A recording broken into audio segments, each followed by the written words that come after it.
ہمیں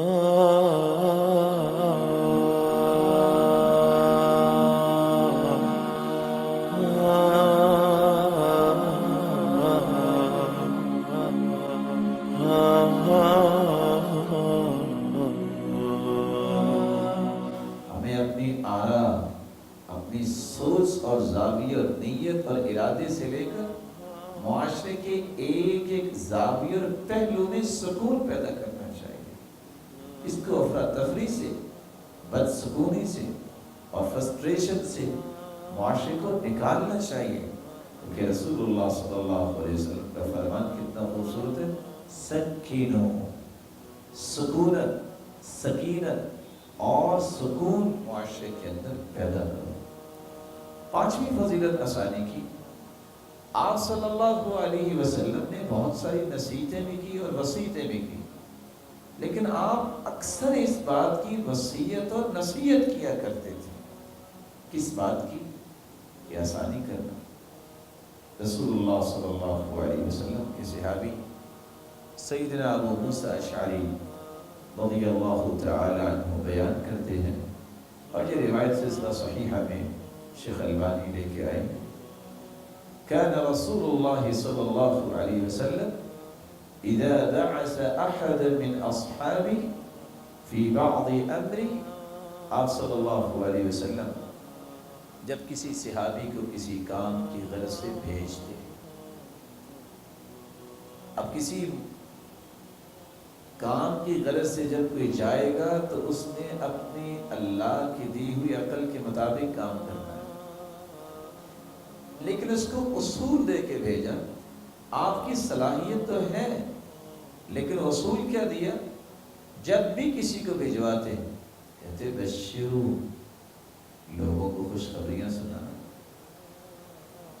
ولا تنفروا، دین سے نفرت نہ دلانا، ویسروا، آسانیاں کرنا، ولا تعسروا، اور مشکلات پیدا نہ کرنا. بلکہ دوسری روایت میں آتا ہے، سیدنا عبداللہ بن عباس رضی اللہ تعالیٰ عنہ سے مروی ہے، اور یہ روایت بھی سلسلہ صحیحہ میں موجود ہے، کہ آپ نے جب تعلیم دی، علم اور نالج دیا صحابہ، جب ان کو مسند تدریس پہ بٹھانے لگے تو آپ نے وہاں نصیحت کی، وَمَا عَلِّمُوا وَيَسِّرُوا، لوگوں کو سکھاؤ اور آسانیاں کرو، وَلَا تُعَسِّرُوا، مشکلات نہ پیدا کرو، وَبَشِّرُوا وَلَا تُنَفِّرُوا، خوشخبریاں سنانا اور مشکلات پیدا نہ کرو. وَإِذَا غَضِبَ أَحَدُكُمْ فَلْيَسْكُتْ، اگر تعلیم دیتے ہوئے تمہیں غصہ آ جائے، اس کا مطلب ہے غصہ تو آئے گا. اگر کسی نے سبق یاد نہیں کیا اور کسی نے توجہ نہیں کی، تو حکم کیا ہے؟ فَلْيَسْكُتْ، خاموش ہو جاؤ.